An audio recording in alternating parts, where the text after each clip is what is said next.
kneeling, Lieutenant Sarentine placed her warhammer on the ground. "Thank you for seeing me, sir." "Rise, Sarentine." His voice held the wisdom of many years, bolstered by the strength of solemnity. "Tell me, guardswoman, how can I help you?" Legate Minister Cardigus frowned in gentle concern. "I don't know where else to turn, sir. A minister has been murdered, and it seems as if the Queen herself is hampering my investigation." Sarentine hated saying it, even thinking it, but she knew that she could trust him. "I've been ordered to turn the case and all evidence over to Thackeray and his seraph." "Ah, Lieutenant." Cardigus patted her shoulder gently. "It is not our place to question Queen Jennah. Do as you are ordered. I'll make sure the ministers know that the guard is not at fault. Without you, it is likely that Brios's murder will never be discovered or brought to justice.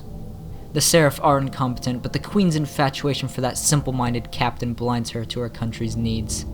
I will write to Minister Brios's family and see that they have money for their needs. In this time of trials, we must do all we can for one another. Nevertheless, Kryta will win through, as we ever have." Minister Cardigus smiled reassuringly. "Just leave everything to me." The Kingdom of Kryta is a nation on the brink. Centaurs are roaming human lands, seeking to reclaim what was once theirs. Bandits are taking advantage of the weak and the helpless, and the elder dragons continue to creep closer to the last flickering bastion of humanity. But another threat has gone ignored, the threat of Kryta itself. Many forget the socio-political instability that lies within the gates of Divinity's Reach. Within this city, the government is primed for an implosion of catastrophic proportions. All it needs is a spark. The White Mantle have been reintroduced to us in the Forsaken Thicket raids, and while we will certainly learn more in the third raid wing, the White Mantle have not changed much in 250 years.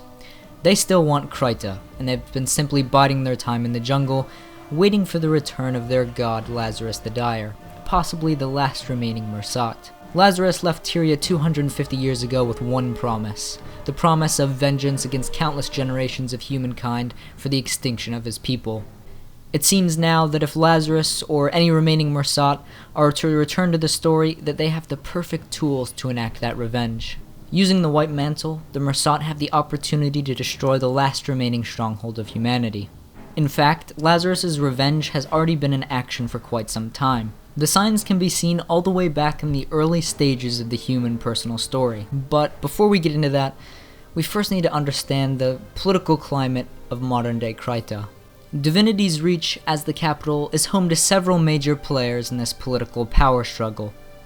The first being the monarch herself, Queen Jennah. Queen Jennah is the last known member of the Salmaic dynasty, the ruling family of Kryta. After the death of her father, a currently unknown king, the ministry took over rule of Kryta, as Jennah was at the time far too young to rule. Because of this, some ministers have become accustomed to ruling Kryta and are reluctant to relinquish their former control, causing friction between the ministry and the crown. It is easy to dismiss the ministry as a bunch of posh, overprivileged politicians, however they are much more of a threat than most realize. The ministry happen to have a tangible military power in the form of the Ministry Guard. Typically seen only in Divinity's Reach, it is their task to keep the peace in the ministry and provide personal security for the Krytan ministers and their aides. This also usually translates into being protectors of the nobility of Kryta, most of whom are heavily involved in the ministry. Oh yes, and they are also the second largest military force in the entirety of Kryta. The first being the Seraph.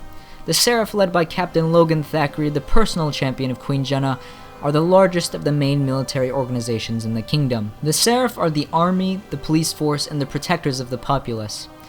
The Seraph has influence across the whole of Kryta, maintaining outposts in every major town and city, and patrolling the kingdom's roads.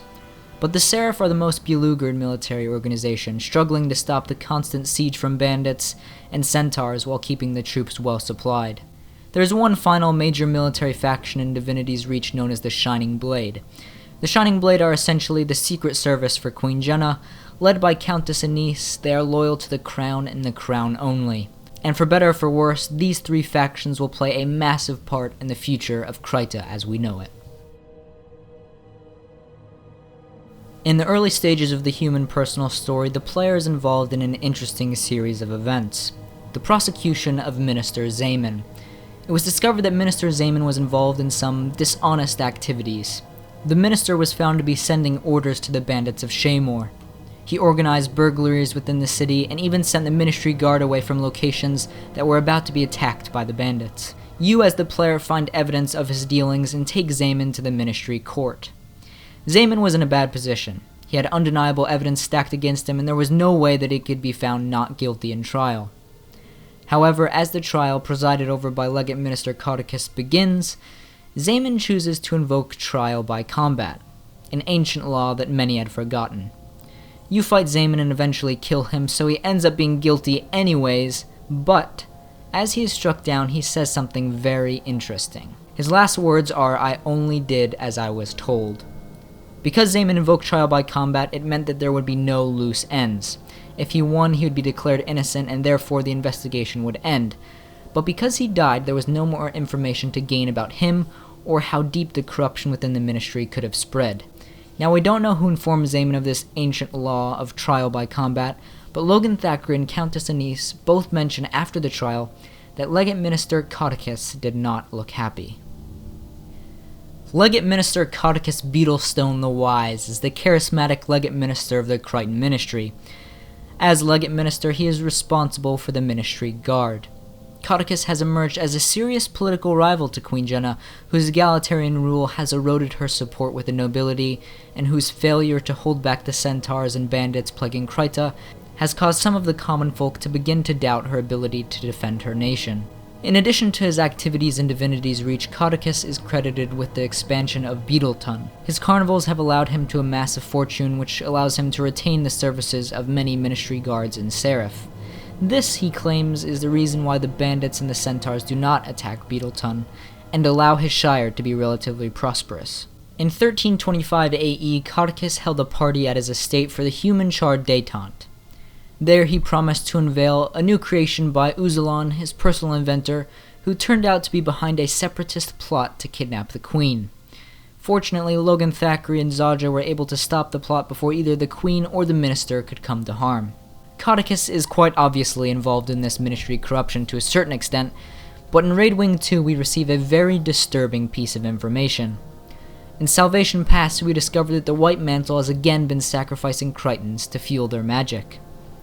The raid suggests that the bandits have been using the Surrogate and Brisbane wildlands to bring their prisoners into the jungle. When you inspect the bodies of the slaughtered prisoners, you take a note from the pocket of a young woman.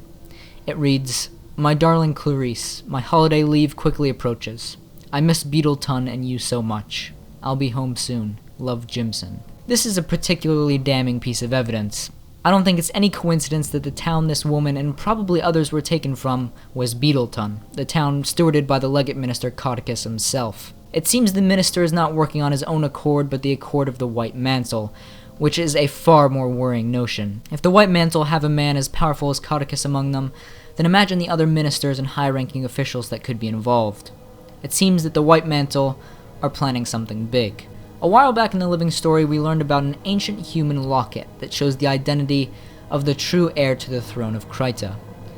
This was possibly Arenet's first hint of what was to come.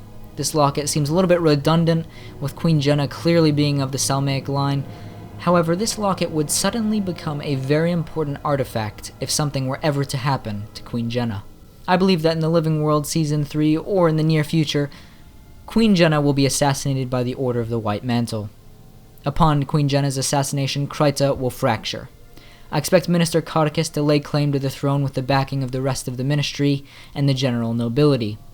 Countess Anise and Logan Thackeray will oppose the idea, hoping to find the true heir to the throne using the locket, and then, at a clear impasse, sides will be chosen. The Ministry Guard and the returning White Mantle will side with Codicus, while the Seraph, led by Logan Thackeray, and the Shining Blade by Countess Anise, will join together to defend the throne. This could well be the start of the Second Crichton Civil War. So this is just my personal theory on a storyline that we could be introduced to as a result of the raids. Whether we see these events or similar ones in the Living Story Season 3, I don't know, but I think this is the next logical step for the White Mantle storyline. And this storyline is a fascinating one for me because there are so many small factors to keep an eye on. Even Ritlock could play a part if my theory regarding him being ascended is true as well. Also, in researching this theory and seeing all the setup for this political instability in Krita way back in the early personal story, it really gave me a little bit of reassurance that some storylines have really been planned out for a long time by ArenaNet, and it made me realize that they do potentially have a very long-term vision for the story planned out to a certain extent, which I think is really cool to think about. And just as a side note, this video was recorded on June 13th, which is the day before Raid Wing 3 releases, so I'm sure we're going to learn more information that will either support or disprove my theory. I debated waiting to make this video until after we know what happens in the third Raid Wing, but I'm just going to trust that ArenaNet are going to stick to their word and not drop any major lore bombs, so that's just a little bit of a disclaimer. Anyways, that will do it for this video, guys. Be sure to leave your comments and thoughts on this theory in the comments below, and be sure to subscribe for more videos like this in the future. I'll see you guys next time.